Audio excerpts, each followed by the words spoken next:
sometimes I feel like some of them I might be overhydrating at the moment. So now we're talking about what is your pee color. So drop your pee color in the comments. like, let us know. Let us know if it's lemonade or water or beer. Okay, let us know. I'm just surprised you don't have essential water. I ran out, so my kids will come next week. Essentia, sponsor this girl already. Essentia sends me some, I'm not gonna lie, but they don't come till next week. So I drank it too fast this month. But my pee is like a light lemonade, so we're good. I like it. So let's talk about heart rate. Let's talk about like HRV and all that fun stuff, right? Like this is the stuff we nerd out on, and knowing that fitness and nutrition go hand in hand. And I know you talk about this with your clients too, right? So it's not just nutrition. It's not just fitness. It's energy. It's stress. It's sleep. Okay. Yeah. Right? Like that's all that we talk about. So then when you go to Orange Theory, Huh, what's that behind you? Stress, sleep, fitness, recovery. The top three. Let's start here. Huh, weird. Did you plan this? I didn't actually. Where's yours? Yeah. And before you get into that as well, this conversation that I sparked with my mom was leaving, and I want to put a disclaimer out here. This conversation is going to help all of you, anybody that goes to Orange Theory. It's going to help you have a better, safer, and more effective workout in that class. We are not telling you not to go, and we are not telling you that heart rate monitor workouts are not proper or they're not the right ones for you, because they can be amazing. Hi, Andres. But we're going to help you get the most out of it. So what sparked my conversation about this with my mom was I had a client post her Orange Theory pyramid. And she had mentioned, or in there, she had, I think it was like 40 to 50 splat points. So for anybody that's not an Orange Theory member, a splat point is when your heart rate is in either the yellow or the orange or the red zones. The orange and red zones are between 84 and 100% of your max heart rate. So your max heart rate is like as fast as your heart can possibly beat, right? 45 to 50 minutes in that zone to me was like, what are you doing? Like, this doesn't seem right. And I wanted to have the most effective way to tell her that that's not the beneficial use of your time. So I started asking all my clients to start posting their grids, and I was like, oh my God, everybody's heart's gonna beat out of their chest. Like literally like max heart rate all the way. And so I thought to myself, like, there has to be a better way to communicate this so that these members can get the most out of their workouts, right? But then also understand what those heart rate percentages are, what they mean. Is there actually a fat burning zone? That's where you come in. I'm going to stop now because now my heart rate's really high. I think I see your heart. Did you just do an OTF workout? That's good. That's what brings passion. That's right. What brings people, my hair's crazy. Take it away. Is there more music? I'm just here to dance. I don't know. That's all I'm doing for my heart rate, all right? So you're right. So the splat points, I was learning about that. So you've done Orange Theory, right? Yeah, and I love the workout. So don't get me wrong. Again, anyone that just joined on, there's a disclaimer. We are explaining. This is not bashing by any means. We want you to get the most out of your workouts. I love the workout itself, but for me, being an athlete in the past, it was always difficult for me to get to those zones. And then I started working out like alternative workouts, and I realized that my heart rate, if I wore that monitor, kind of stayed in that green zone. So I looked at the numbers, and that's really the fat burning zone. Yep. That's like the 60 to 7. Actually, at Orange Theory, that zone is up to 82%. So it actually even goes a little bit higher than your true fat burning zone. But that's really like the secret sauce, right? Like that's where you want to be. Absolutely. And it's funny that you mentioned that, because the big thing with Orange Theory is that you burn more calories after 36 hours of working out, right? The EPOC, or excess post-oxygen consumption. Yeah. That's the big sciencey word, just EPOC. And their big thing is like 36 hours after your workout, you keep like burning calories. Tony can't with it. She agrees with you. Love that. 84 at Orange Theory, I believe. So that gets you to the orange. Okay. Thanks, Mom. Okay. I actually pulled it up because I want to double check, but you're absolutely, I'm looking at it over here, but yeah, it's the 70% is where you want to be at to be in that fat burning zone. So the way I like to explain to my clients is there's 3 cylinders, and each of those cylinders is like low intensity, moderate intensity, and then high intensity workouts. So low intensity, your body uses about 15% carbs and 85% fat. And that's like when we're just sitting down, just talking right here.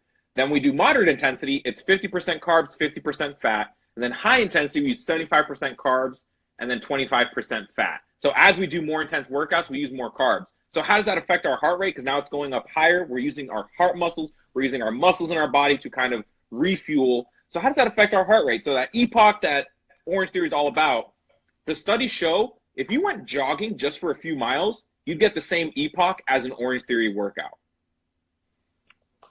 Yeah, it's just like, so you don't need to do Orange Theory, and it's not going to last 36 hours. I'm sorry to tell you. And if you want to do Orange Theory, please do it. We're not do telling it. you not we're to. not. That is not what we're trying to do. We want to diversify your outlook. Yes, and most of that metabolic burn or calorie burn only lasts an hour after a workout, because the way I like to explain it is, I love the car analogy, right? I want you to imagine if you were driving with your car full pedal to the metal, you're going. Number one, that's not healthy because you're probably going to crash into something eventually, right? But once you let go, the engine cools off. Could you imagine if it took your body 36 hours to cool off and regenerate itself? So how would you be able to work out? How would you be able to deal with family? How would you be able to deal with work? How would you be able to sleep if your body's still cooling off 36 hours after your workout? That's just unhealthy. That means your heart is actually not working properly because you're not able to recovering. Yeah. Right. And that's something we're going to talk about. And so I love this, and where I think it's very counterintuitive for people. And again, this is not based off of you guys not knowing, but I think it's a difficult concept. Like when a dietitian tells you to eat carbs, but you've been told not to eat them forever. I get it. It's hard to hear. But here's the truth about this as well, is that, you know, I have specific clients who have said to me, like, well, what do you want me to do? Run slower? If I feel like I can run more and my heart rate's high, or I can go faster, why wouldn't I? And I get that. Being a competitive person myself, I understand that. But when we're looking at what the definition of cardiovascular workout is, it's to strengthen your heart muscle. And if your heart muscle is being pushed to its max if you're on the tread block for 23 minutes, at its max, and then it's still that high when you're going onto the floor and onto the rower or wherever you go next, it's not coming back down. The muscle of your heart is actually, instead of becoming stronger, it's becoming stressed. And stress causes inflammation. Right over here. Right here. And inflammation sends more blood to whatever area is inflamed, which can cause bloating, which can cause headaches, which can cause a decrease in wound healing, like whatever. It's all not good, and it's not strengthening our heart. So I think that we also have to just understand what the definition of some of these words are, so that we can really utilize our time there. So for example, if you are someone that's on the treadmill and you're in the orange when you're jogging, you should be a power walker, maybe, right? Like, or bring it down a little bit. I don't know. You take this. You're better. No, even with that, Jenna, the one thing both you and I preach is what I absolutely love is, if you're going to Orange Theory trying to hit orange and red the whole time, you're doing it for the wrong reasons. You should be doing something. See, I knew you should take this part. No, but we preach the same thing, right? You should find something you enjoy. Right. And I get it. Like, I'm competitive too. And I'm sure if I went to an Orange Theory class, I'd be like, all right, I'm going to be in that orange and red as much as possible. But that's not why you should be doing it. You should be enjoying the workout. And if you keep stressing, like Jenna was saying, like that heart muscle, you're not going to help yourself. If anything, your body's going to be stressed all the time. So if you're trying to lose weight, you won't be able to lose weight. If you're trying to gain weight, gain muscle mass, you're not going to be able to, because your body's just like, okay, the main organs I have to handle are my liver, my heart, and my brain. And right now you're stressing one of my top 3.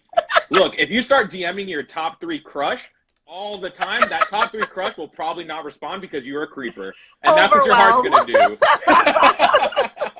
Happy Valentine's Day. Sorry. That's the overwhelm that people talk about. Yes, the overwhelm.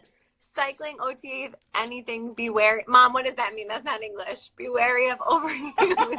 I think what I think she's saying is that it's not just with, and somebody else had mentioned on here that like F45 also tests your heart rate, or track your heart rate, and Peloton workouts track your heart rate now, and all of these different gyms, high intensity intervals, all of these, we're very obsessed with our Apple Watches that can track these things. And trust me, I enjoy it too. Right now I'm obsessed with it because I really want to learn like where I am working out. And I've been doing a test all week for this, just like different workouts and watching what my heart rate does.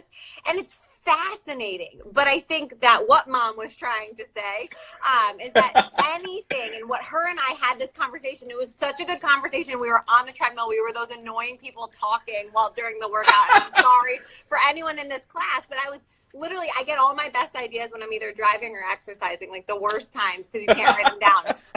But literally, we have this science, right? Like we have a science where it says 60 to 75% of your max heart rate is your fat burning zone, because of what Tony just told us, that we were burning carbs and fat at that time. Come on. I told you. Hi. So at 50, right?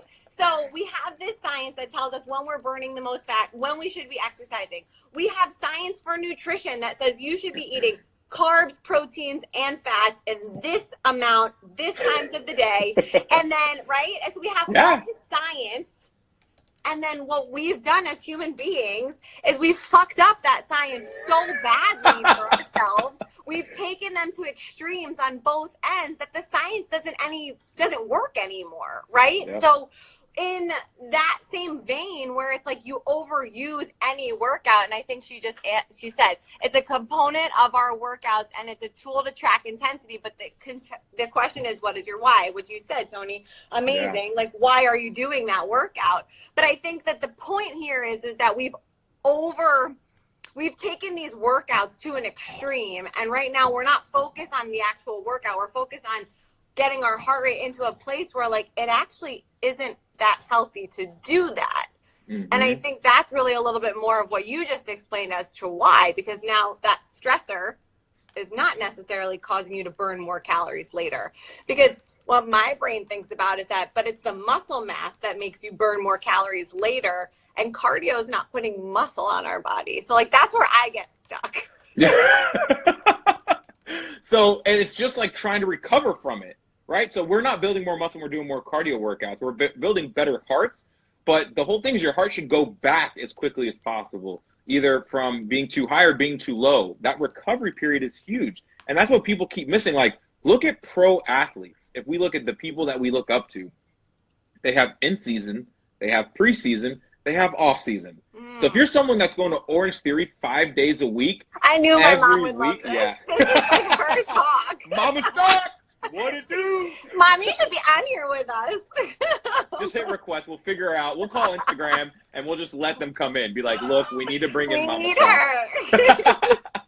But yes, if you look at, keep going. Yeah, if you look at pro athletes, they take time off. And if you're doing Orange Theory 5 to 6 days a week, every week of the year, that's 52 weeks, you're not giving your body recovery. Right. And I don't know how they program Orange Theory. I believe they have like, here's what we want everyone to do, but some of the gyms do different workouts.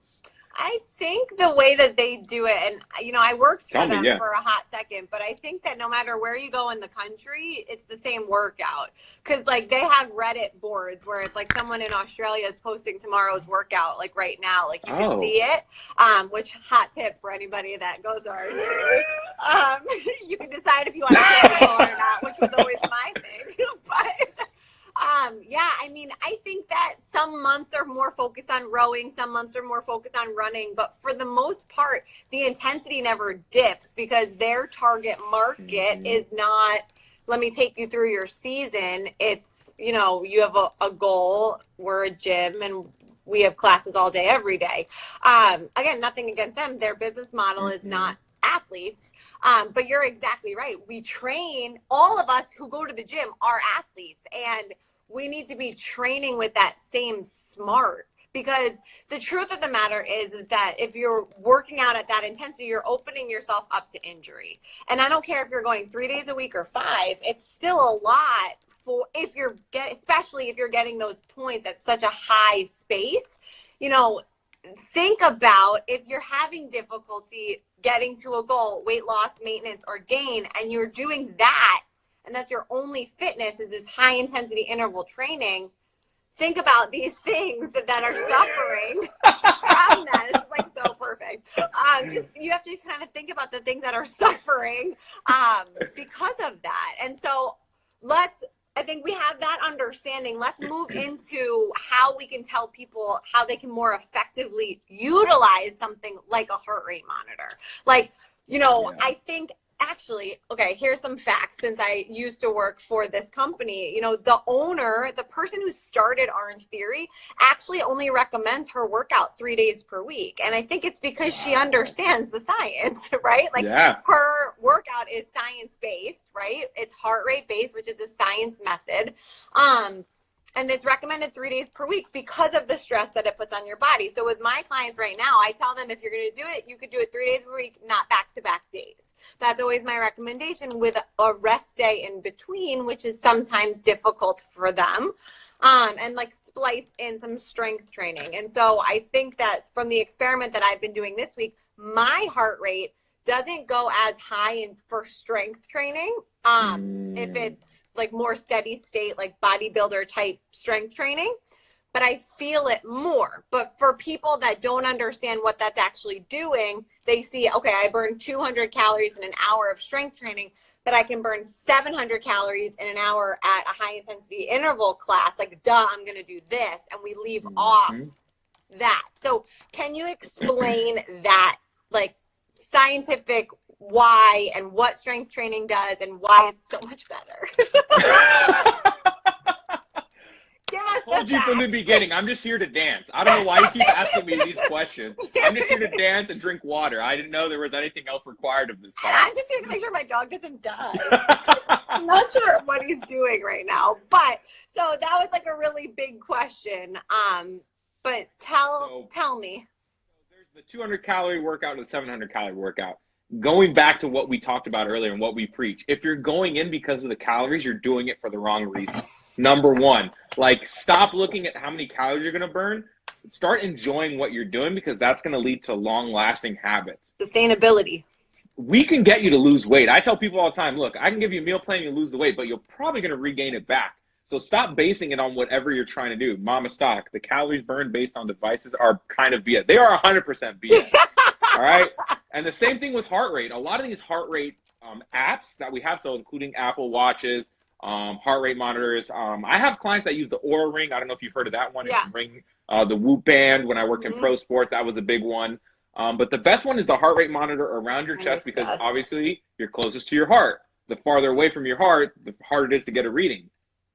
So I always recommend, I think Polar's a really good brand. Yeah. And then having that link up. But still, the apps aren't reading it the best. The best would be actually going into a lab and getting it done, right? And the other thing is we're all different, which is amazing. That's a good thing. We all shouldn't have the same heart rate. We all shouldn't be hitting splat points every time we go to Orange Theory.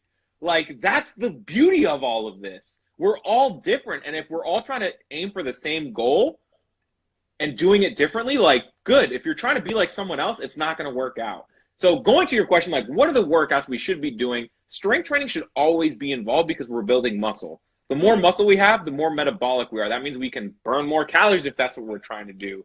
I always like to say, like, 5 pounds of fat looks like 3 oranges, and then 5 pounds of muscle looks like 3 halos, the clementines. Clementines, I love that. Yeah. So it's the same weight, but just a different size. So it just makes density. Yeah, exactly. You know what I'm talking about. Whoa. Hey, Gun show. I didn't buy tickets. You know,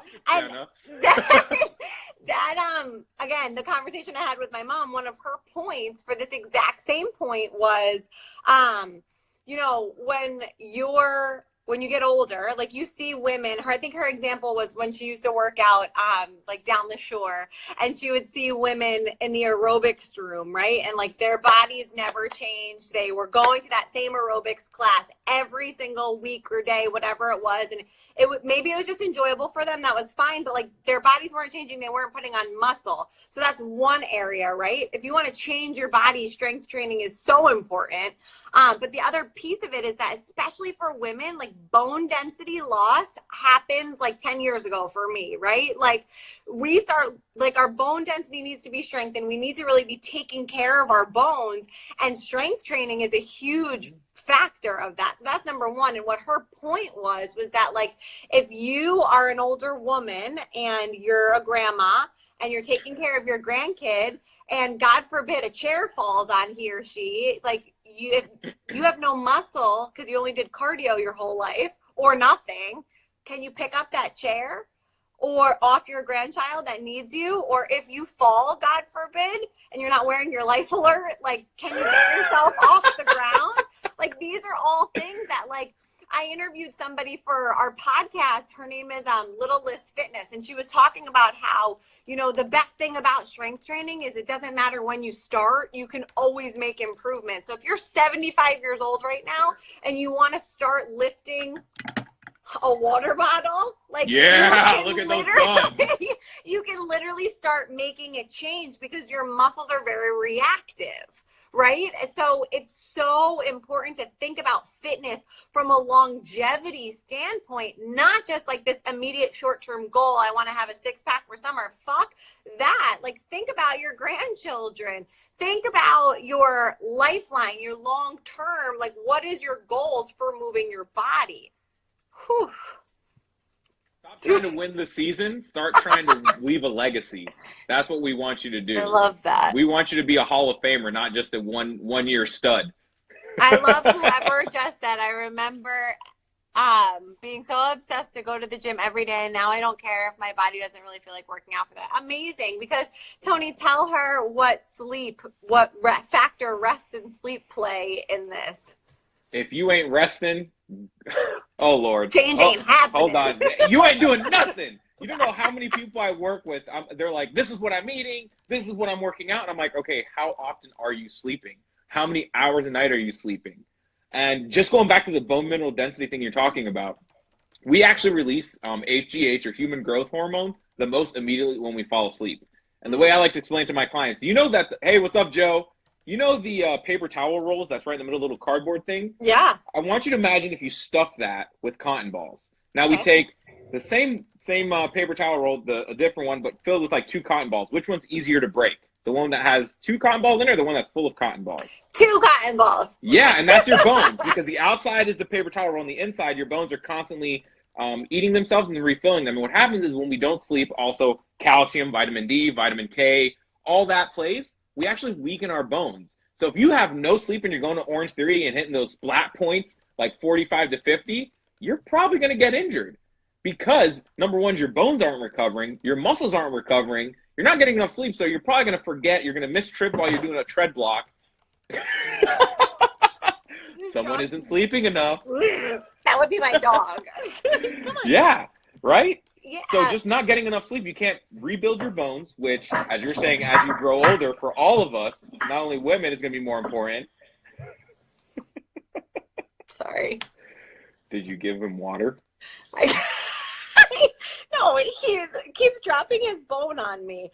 He wants to play. He wants but attention. anyways, no, I think that this is such a huge piece of this is one of the most important pieces of this whole conversation, because I want everybody to understand, I don't hide this at all. I talk about this on the podcast that just came out with Tips with Tony today. You know, I understand. Shout out. I understand. I hope she's still on. I understand where you're coming from, and I understand the desire to be on a schedule and be routine and to ignore the cues our body is sending us. Like, when your heart rate's that high, right? Like, you know, there is a level of stress that we should be putting in our body. And I think the 12 splat point rule comes for a reason, because it is a good challenge, right? During that workout, you want to get there and come back down, get there and come back down. So you're stressing your heart to the max, and then it's coming back down. and it's like this up and down, right? But if you're waking up for a 5 a.m. class after going to sleep at midnight, you're waking up at 4, you're not eating before you go, you're hitting 50 splat points, and you're trying to lose weight, like, it's just not happening. And you're gonna say, oh, my dietitian sucks, she must be doing something wrong. Like, no. That didn't actually happen. I'm just saying, like, people blame. I talk to clients about this all the time. I'm like, before we blame like the really innocent like thing in this conversation, like, let's look at the bigger picture about your stress and your sleep and all of these things, right? Yeah. So, like, it's great to be routine, and it's great to have goals, and it's great to have somebody that shows up at 5 a.m. with you. But if you wake up at 4:30 and your body's like, you know what, I can't do this today, like, at what point do we start listening? And it took me a long time. So I understand if you're listening to this and you're like, I'm not there yet. I get it. Yeah. But now you're thinking about it. One thing I like to tell people as well is just when you don't sleep enough, it's like stepping over $100 bill to pick up pennies. I tell my clients that because of you. Yeah, yeah, but it's so true. It's like if you don't get enough sleep, you're literally dropping $100 bills to pick up pennies. Like, you're not recovering enough. And with the heart rate monitor that Orange Theory tells us, our sleep doesn't catch up for about 36 hours. Not our metabolic use, right? Like, it's our sleep. So one day, if you do get 4 hours of sleep and you wake up, you're like, oh man, my heart rate was awesome. Probably because you had good sleep 2 nights ago, not last night. And then what's going to happen is, if you do work out that next day, because you're one of those people that work out 7 days a week, 6 days a week, that next workout's probably going to suck because you didn't get enough sleep that day and you didn't listen to your body because you had to recover. I just would like everybody to know I'm not crazy. It's just a great right here at all times. Okay. Sorry, I keep looking down. Guys, just staring at me at all times. Like, help. Please love me. Love please me. Give me more attention. So, okay. So this is all such valuable information. Can we talk for a second about, like, if somebody is really focused on, you know, on this heart rate right now, or going to go to the gym tomorrow and say, let me see where I'm working out. Like, with these places, you know, this fat burning space, like, is this a healthy mindset, or like, is there any recommendations that you would give like the general public about this model to kind of experiment with in their workouts this week? I mean, I'm just going to look at you again, Jenna, because just look at, you've changed your name from Happy Slim Healthy to Happy Strong Healthy, right? Like, that's the mindset we want you to have. Like, stop listening, you know, fuck diet culture, right? Sorry for the vulgarity, but, you know, it is what it is. Never right? Be sorry for that. Like, we're trying to be strong. We're not trying to be what we used to be. We're trying to be better than we are. And if you're just looking to slim down and listen to this heart rate monitor, you have the wrong mindset. Do what you enjoy. And if you're going to go and do a workout, don't try to overdo it, because and especially because if you're someone who doesn't recover, you're just going to hurt yourself. And guess what? Then you're going to go into what I like to call injury time, and then you get depressed because then you can't do what you actually wanted to do, right? So true. That was such a good answer. Hey, I just had to throw it back to you, right? It was such a good answer, and it's so true. And I think a lot of times we do. So shout out to our podcast coming up soon. You know, Tony's going to be on our podcast next week, I think, where we're going to talk a lot about supplements and diet culture's influence on supplements. But last week, again, we interviewed Little Liz Fitness, and she was talking a lot about how the wellness culture and the fitness culture is not as different, or not very different from diet culture just with food, right? So there's all of these influences telling us that we need to do more, we need to be better, we need to work out harder and stronger and longer, and doing all of these things that we actually lose sight of these things that you have just mentioned as to what fitness really is and why it's important. So if we bring this back full circle, I see a lot of new faces on here right now. I'm waving to all of you. It tells you can wave, right? Like, how do you do that? But I thank you all for being on here. We've been talking about safe and effective fitness for the past 32 minutes and talking about how... But no one's counting. Well, I just looked at the time.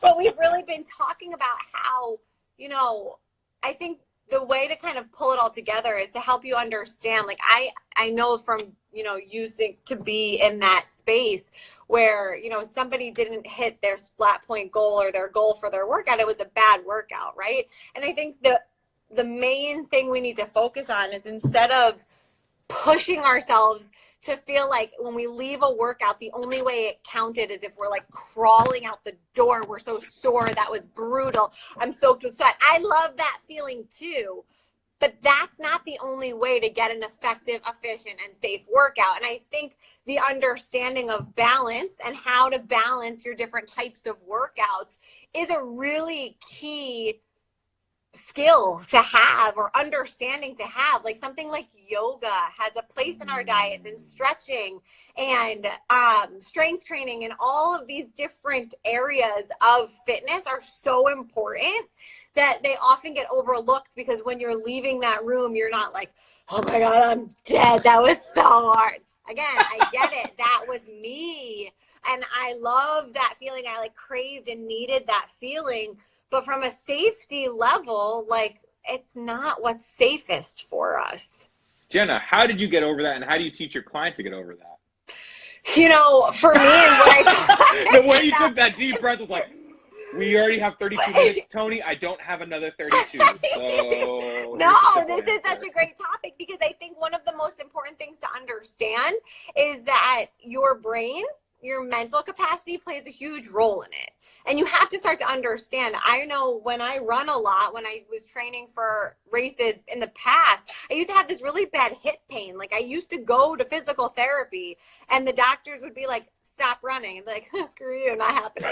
But like, you know, like, these are signs that our bodies are like, this doesn't feel good. Maybe we should stop. And like, it took me running through injury on a treadmill in a class to be like, maybe this isn't really actually what's healthy and safe for me, right? So like, again, I get it and I understand, and I'm not a stranger to talking about like my messed up history with diet culture as well. And like, taking a rest day for me years ago was like unheard of, right? Yeah. But I think about, you know, the evolution of my own body, and there's a couple key things that I can recognize is that when I was only doing cardio, I was only gaining weight.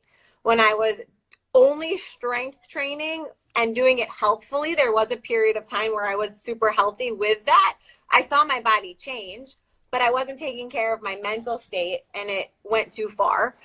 But then now, full circle, I'm starting to understand the benefits of all of these different types of workouts, and thinking about that longevity factor and understanding there's a place for all of them in my life, and really focusing on what my body wants. Like, I'm the girl now that if I wake up, even if I've signed up for the class, if I didn't get my 8 hours of sleep, I'm not going. And like, that took years of my life though, like years and years and years. And I've rested more this past year than I ever have. And my body's changed, but I feel the best that I've ever felt. And so I ran 20 miles without training for it. So like, I'm doing something right? So I think that when we take away the physical, the aesthetic aspect of fitness, and we bring it back to that inside and like the health promoting behavior that it is, that's when the change happens, right? When we're doing it for these right reasons. And I still believe in my heart that it's okay to want to change your body and to use fitness as a tool to help you get there. But if it's not for the right reason, it's not for you, it's not for your health first, and it's not being done in a safe way, it's not going to be something that you have forever. Does that make sense? 100%. And just to bring it back to what you're saying and this whole tool in the toolbox, if you want to hang something on a wall, you're going to bring a hammer, not a screwdriver. So yes, you can have a tool. It doesn't mean the right tool for what we're trying to do at that moment. And that's the big piece, right? Like, you can have all the tools in the toolbox, but if you're using them at the wrong times, at the wrong things, you're not going to finish your project ever, which is yourself. We're not going to make the progress that you're searching for, which is like, what a great way to say that. Your analogies are always so on point. And it's always my favorite part of our conversation. Thank you. I I mean, honestly, I think the prebiotic, probiotic one, we had so many, which we do have to do a round 2 of that one at some point. But yes, no, that's so true. And I do think that I think if we think back to like the safety and the effectiveness of fitness as well, one of the conversations I've had with people recently is that, think about CrossFit, right? There's nobody more in love with their community of people than a CrossFit community. And I think that's a beautiful thing. I think people searching for community is what helps us become healthier. But I do think that the obsession with, pods of people at your gym can be what fuels negativity at the same time. So I think there's never been a better time to commit to fitness to get healthier because there's so many options. But I think just like nutrition, there has been this like switch that has turned this amazing tool into something that can border very unhealthy because we're not taking care of this at the same time. And nobody's talking about what you just mentioned, which is understanding what you need for the goal that you have, which is such a valid and incredible point. Yeah. Well, you brought it up. I just took it home. That's all. We worked together. Collaboration. You threw me a fastball down the middle. I was able to hit a home run. Baseball nuts. If you don't watch baseball, don't worry. It's a good thing. Oh, it's so good. I mean, there's just been so many like really key points of this. I hope that Instagram lets me save it at the end so I can share it in a bunch of different places. But for anybody hopping on now, first of all, thank you for being here. Anybody that's been on since the beginning, thank you for being here. Give us a little feedback if there's something that we have not answered for you. I think to sum it up, what we've really discussed is that, actually, Tony, you wrap it up. You give a little something. No. I was actually going to answer what your mom wrote. She's like, if you're not recovering, isn't that a cue that you're overtraining? So I've worked with athletes that have overtrained. And what happens is that their body comps haven't changed. Their performance goes down. They aren't seeing the results they want. So I'm like, hey, go get your blood work. Yes, we can ask for blood work. We're dietitians. We know what we look for. So I had him go look at their testosterone, and this person's testosterone was actually down the drain. Like, he had no testosterone because he was training so much and not fueling for what he was trying to do that he had all the tools. He was just doing the wrong project. And guess what? We had to fix that, right? So just to sum it all up, I guess, as Jenna was about to say, Orange Theory is a great tool. Just don't overuse the tool. Just like any other tool you have. That's a good way to say it. Right? You're like the freaking best.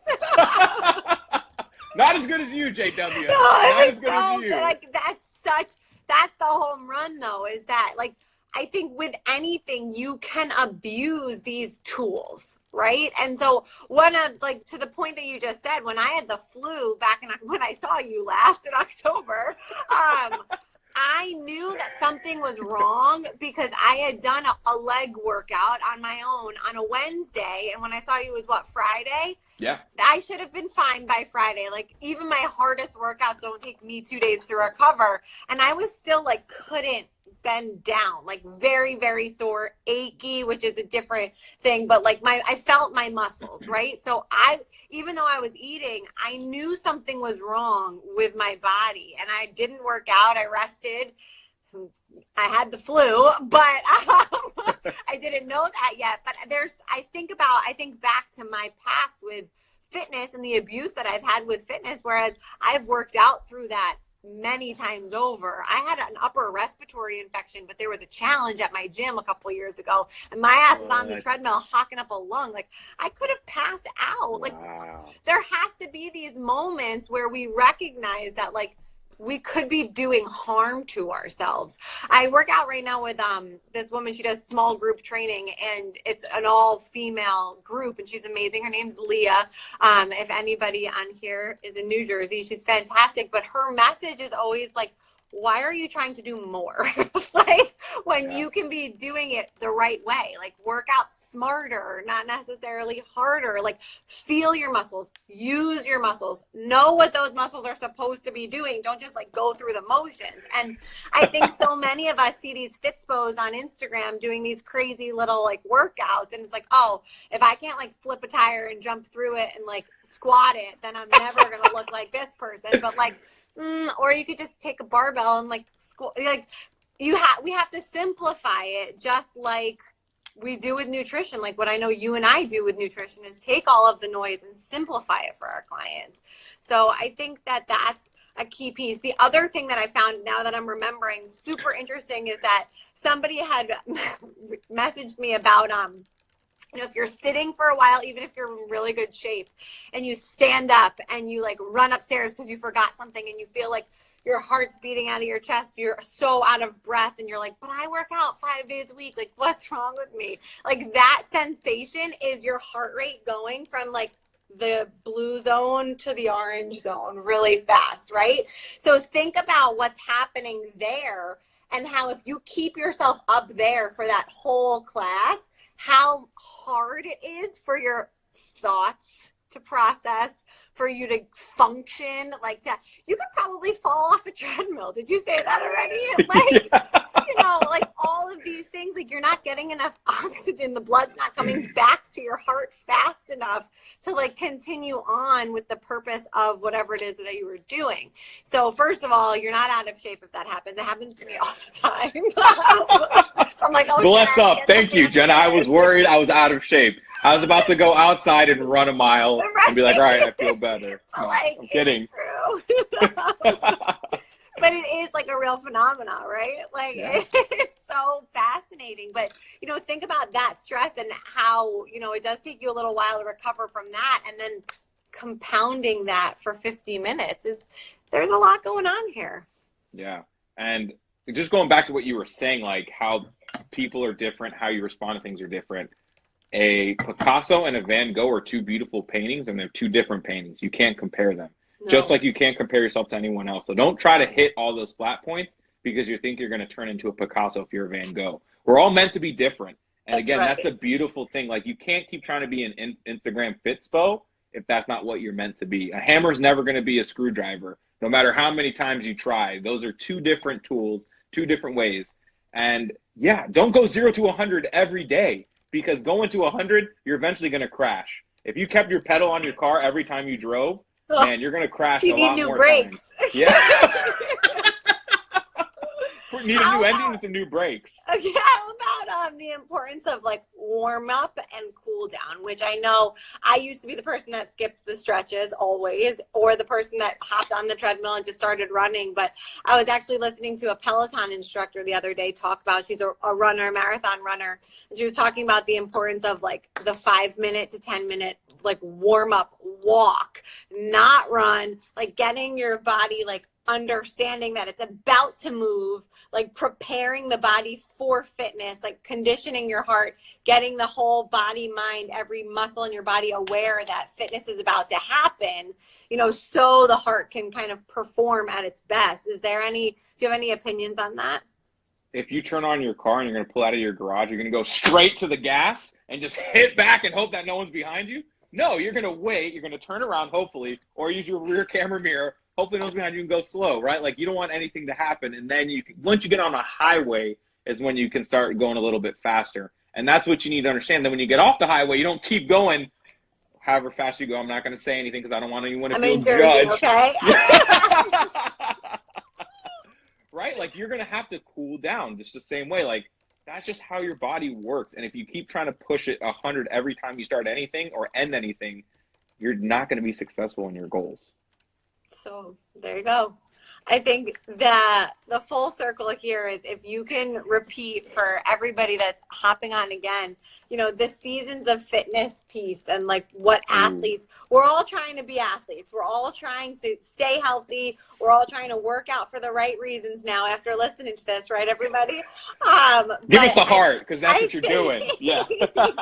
I think one of the most important takeaways I hope that people are really listening to is that athletes who perform, you know, if we have seasons of our, for us, if we're going for a goal or whatever else, we're looking for that performance, you know, there's seasons, right? Like it takes different levels to get up to your max, and we can't be at our max 12 months out of the year. You're just never going to be able to sustain that. And I think one of the conversations that I've had with someone in the past, I don't remember what it was for, but we were talking about how, like, if you're a bodybuilder and you're a competitive, like if that's your sport, you know, we're not talking to you right now. What your fitness and your goals and what your performance is very different. But for the average person who's probably listening right now, you know, we have to recognize that our goal is not for a 5-minute competition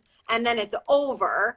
And then until the next competition, our goal is our health. Our goal is for those grandkids. Our goal is for that future when we fall, we want to make sure we can get up, right? So we need to be working out smart so we can do it forever.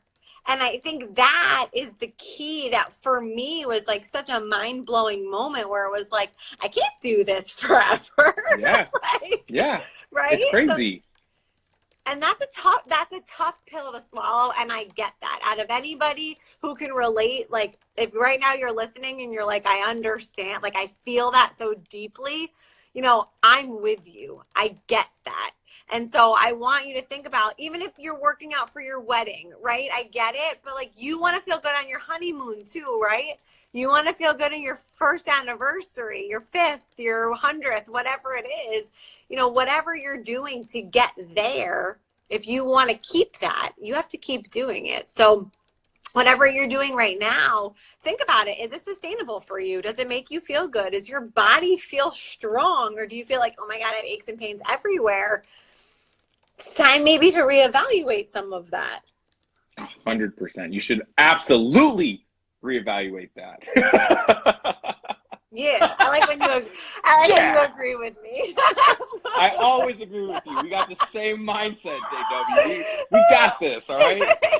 One IG live at a time. It's such a, like, legitimately such a tough and touchy subject too, because, you know, if we're gonna go into like just fitness in general for our last 10 minutes here, I posed a question in my Facebook group the other day, and actually I want to read it exactly as what I wrote, and I got some really great answers, and then I put a follow-up. So for anybody listening, think about this right now, and Tony, you answer this too.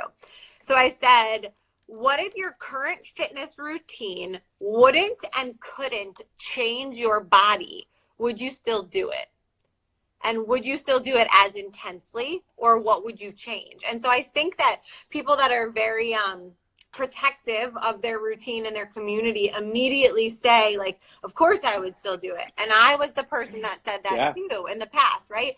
I was the person that used to say fitness was my therapy. But then I started to abuse my therapy, right? So it was no longer a space where I was calming down or, you know, escaping the day. I was becoming stressed about it. And so I think that if we can, and this is an intuitive eating like principle, like if we can uncouple fitness from changing our body, would you still do it? Because the real purpose, and the answer should be yes, but maybe to a lesser extent. Maybe we're a little bit more gentle with ourselves. Maybe we add in more yoga or Pilates and some more core strengthening or just mind resting activities that allow meditating that is another word for that. That's a good one. Mind resting. It's the new thing. Yeah. I think I'm hungry. So, you know, maybe we add in more of that and we take away some of the high intense, you know, aspects of our routine right now. I can't answer that for you. Anybody here, mix it up, right? It has to be able to answer that for themselves. But so my response back was I asked everybody to think of this, and I'm going to read it here. So I said, and this was something that somebody had written the other day, where it said, there was, here's the most important part is that if fitness is causing more stress on your body than positive outcomes, then maybe you're approaching fitness from a way of wanting to burn things off or making room to eat something in that day. Maybe it's not really being used as a tool in the most proper and efficient way or safe. way. So I think that if anybody on here can like think about that principle of like what you're doing right now, is there room to be kinder to yourself or to add in something differently? Or I asked somebody once to not wear their monitor, and I thought she was going to like blow my head off. But the truth of the matter is like, you know, What'd you say? Right? Like literally. But like, you know, if you're working out at your capacity, right? Like, you know what you're capable of. And like, if we can start actually listening to the feedback that our body's giving us, you know, the day that you forget your monitor at home, it doesn't need to be the day that you just don't work out because it's just not going to count, right? Like maybe test yourself and see how you feel not knowing, right? No, and that resonates with me hard. I'm going to have to use that question, Jen. I love that question because Good. I used to be that guy in college. Like on Saturday before tailgating, I would go to the gym and just do cardio and strength training for like 2 hours so that I could just do keg stands and drink as much as possible. It was not a great look for me. I also had an afro. Again, that's old Tony. I need a picture. Mr. Dihydrate. That was Mr. Dihydrate. Now I'm Captain Hydrate, and I know the importance of understanding the whole self. Yeah. But I've been there, like knowing that I'm gonna eat something later, so I'm like, oh, I gotta burn this off, instead of like, I'm actually enjoying this. Like, and that question is huge, and you should, whenever you watch this, people need to answer that question because that's a huge one. Because if someone says no, then you really need to assess your workout routine and if it's doing what you really want to do. Like, is this where you want to be at? I love that question. I'm so glad. And I mean, I think that it's a really hard question to answer honestly, because we're very, like I said to start it, we're very protective of our routines. They do serve a different purpose than just the fitness themselves. They absolutely do. One of the quotes from this podcast episode again was, the girl said, you know, a lot of times gym communities feel like they can only see their friends like at the gym. She's like, and that's like part of the problem, where it's like we only support each other at CrossFit because that's where we see each other. But like, we can go out and do like a healthy activity together. Like, there's no reason why we can't have coffee. It doesn't have to be alcohol. Like, she's like, all of these gyms either do happy hours or we meet at the gym. Like, there's no health promoting activity outside of this together. So like the community aspect of it goes from extreme to extreme, and we don't actually have a community aspect to the community. And that for me was like, that resonated so hard, because I mean, whenever I would want to see someone, I'd be like, come take a class with me, right? Because like, that's where I was. But like, that's like such a key thing to think about as well. And some people in here, I'm sure, are like, no, I see my friends from the gym all the time outside of the gym, and that's great, and that's so much healthier. But I think that, again, it just kind of pulls all of these different things together. So because Instagram's going to stop us, to thank you for dropping this knowledge. For anybody came on late, come to the beginning, go back to the beginning and really listen when we answer the questions about what your heart rate zones really mean. Your max heart rate. We didn't actually go through the formula. Do you want to do the formula real quick? Yes, we'll go through it. It's just like, what are they going to do with it? What are they going to do with it? Is it going to help them or hurt them? That's a great question. But if you want to be aware, awareness precedes change. Knowledge is power. If you want to be aware, it's really a BS formula. Like, it's a very basic formula. And it really, I think my mom told me the story. It was designed by or created by two heart doctors that were going to a cardiovascular conference. And we're like, this is cool. And like wrote it on a napkin. And now here we are. So I believe it's 220 or 226. Minus your age. Yep. Is your max. So for me, I think I'm like 188. I think it was like, right? 220 minus 32. Someone else that does math, I think it's 180. Is that right? That's. Yeah. My calculator. No, that's 22. 172. 178. 178. 178 is my max heart rate. So 60 to 70. I'm so off. Hold on. 60 to 70. 20 is 200. Minus 12. 200 minus 12 is 188. I was right. Okay, so 188 is my max heart rate. So my fat burning zone, again, this is just knowledge, is 60 to 75% of 188. My zone is like 130 is my max to be in that area, right? So I think, or it was even like 120. Like, it's very low. Yep. At some of these gyms, their zones are different. But the key takeaway is your cardio zone, where you're burning the most carbs, where you're working your heart rate really high, when you're at a higher intensity for a longer amount of time. That's when you're pushing your heart rate super, super high. That is not the fat burning zone where some of these gyms might lead you to believe it is.